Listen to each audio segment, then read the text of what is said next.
My racist mother-in-law nearly unalived my baby, and my husband defended her, so I divorced him. Now he plans to flee the country with her, but I refuse to let him get away so easily. My ex's mother-in-law was a nightmare who spent her time being racist to me because I'm Hispanic and they're white. She'd say things like, "She married you for a green card, and is she an illegal?" I could take it as I loved my husband and didn't want to make him choose between her or me. That was until I had my daughter. His mom would try to parent her and say I was doing everything wrong. My daughter has an irritable colon and she cannot ingest any kind of oils or artificial things. So guess what that loony of a woman did? She fed my 3-year-old daughter essential oils to make her go to sleep. I had to take her to the ICU. That was the last straw, so I confronted my husband, who dismissed the issue by saying she only did what she thought was best. I lost it. I knew that if he wasn't willing to protect his daughter when his mother nearly cost her her life, then he wasn't fit to raise her. I knew then that I had to divorce him. His face was like that Pikachu meme when I served him. He said he didn't know why I was doing that because we were happy. The divorce proceeding has been miserable, with his mom accusing my brother of molesting my daughter, accusing me of neglect, and leaving substances for her to reach, all so she could take my daughter. My idiot ex didn't defend me here either and said her behavior was justified because I had broken his heart. Luckily, I got good representation and even got my daughter full-time, except for some weekends or visitation. Unfortunately, I knew I couldn't be rid of him forever, but I was learning to live with that. And then things changed when his brother married an African-American woman,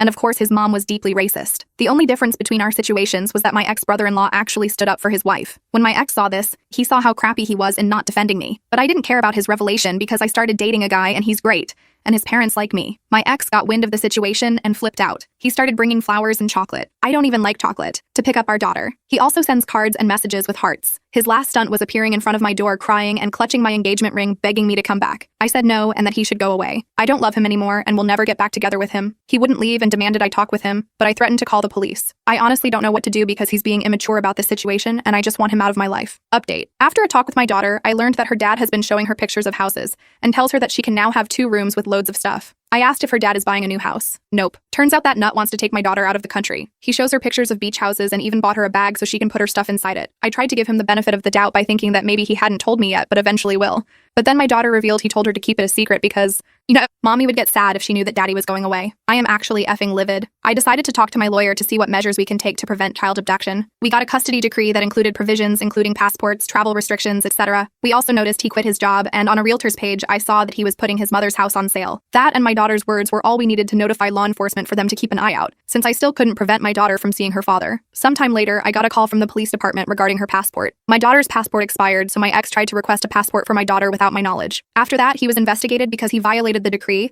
and it was found out that his mom bought 3 tickets with no return date to Mexico. Now I could request emergency child custody, so I submitted the necessary documents. For now, I have sole custody of my daughter, but because it's temporary, I'm working on getting her permanently.